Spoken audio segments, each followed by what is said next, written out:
The Syrians hoped at least to recapture the Golan Heights, taken from them in 1967. To keep Israel's troops tied down, they needed Egyptian forces to advance across the Sinai. But the Egyptians had their own plan. They intended to limit their advance to territory protected by their anti-aircraft missiles in Egypt. Our missiles could protect us for up to 12 kilometers. That would compensate for the inferiority of our Air Force. Egypt's chief of staff urged Sadat to stick to their own plan. He said, "Okay, we'll draw up a plan to show to the Syrians." This second plan had us advancing to the Sinai passes, but it was done just for the Syrians. So it was agreed that the Egyptians would advance to the passes. They would pause to reorganize and then go forward again.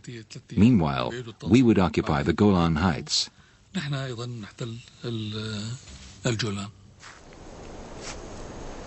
Whatever plans the Egyptians adopted, first they would have to cross the Suez Canal, and do it under the gaze of Israeli troops. The enemy are just 200 meters away. I can see them, they can see me. How can I catch them by surprise? I must hide my intentions.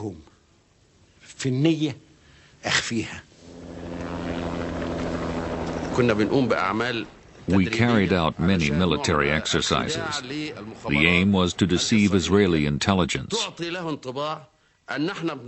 We wanted them to think we were expecting an attack from Israel. Now, the presidents of Egypt and Syria also set out to deceive their fellow Arab, Jordan's King Hussein. They claimed Israel was about to attack them. Sadat and Assad were worried about an attack on Syria that could have one of its hooks come through northern Jordan. In the final analysis, I assured them that as far as we were concerned, no one is going to use our country to attack anyone. King Hussein smelled a rat. The last time Egypt and Syria had maneuvered him into a war with Israel, he had ended up losing a large slice of his kingdom. So he flew off alone, telling no one he was going to meet Golda Meir. I was very concerned and worried that a state of no peace and no war was going to end us up in serious difficulty. King Hussein talked about only one thing. He warned us to expect an attack from Syria and Egypt. The Prime Minister received the king alone, but the head of Israeli military intelligence was listening, as Hussein warned of the Syrian-Egyptian preparations for war. She was not convinced this information was reliable. You see, King Hussein himself was not 100% sure. Instead of mobilizing the Israeli reserves, Golda Meir kept in place the usual 450 troops along the canal.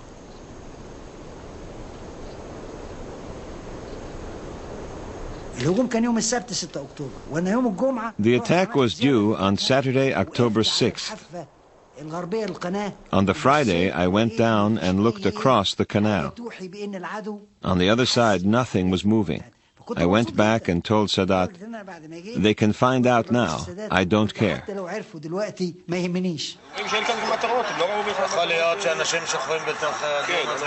It was not till dawn the next day, as most Jews were preparing to go to synagogue for Yom Kippur, that Israeli intelligence finally became convinced that Egypt and Syria would attack within hours.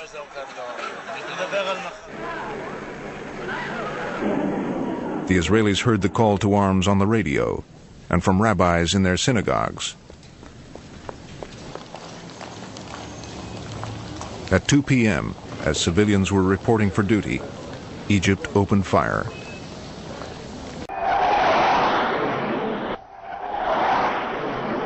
it was aimed as a limited operation. The land was not my aim at all. I wanted only to prove to the whole world that the Israeli theory of security would collapse and we would cross the canal and we could capture the barley flying. These were my aims. Our troops crossed the canal. They were shouting, "God is great, God is great," and they planted the Egyptian flag on the Sinai itself.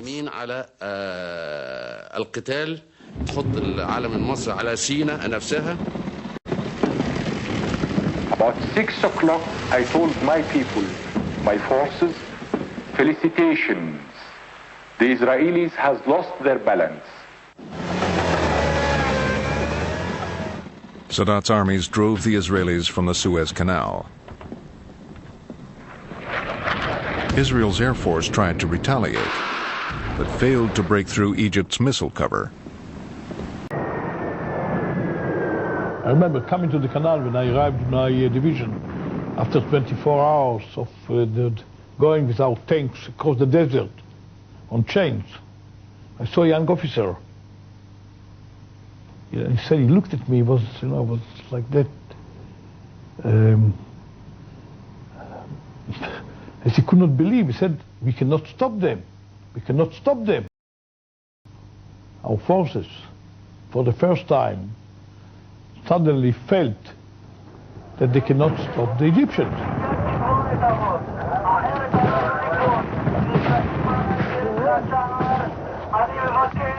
The morale was so high of everyone, even who lost his sight, even who was with amputated legs, but very happy that he has done something for his country. The Egyptians advanced 8 miles into the Sinai and then stopped, as planned. In the north, Syria's attack also caught Israel off balance.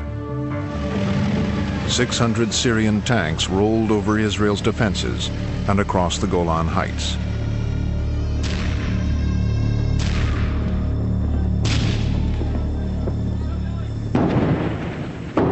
We weren't ready today. We came from the home, in the middle of Yom Kippur. So who was here? That was regular soldiers? Yes, only the regular. So they must have had a hard time? Oh yeah, very hard. Did you have many casualties? Well, with such things we don't know. He's not allowed to talk about them.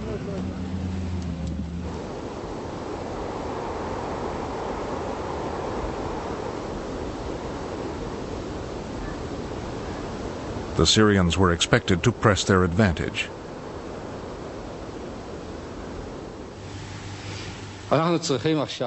We must keep on fighting with all our courage, faith, and trust, as a nation that knows we're fighting for our lives. And we are fighting for our lives.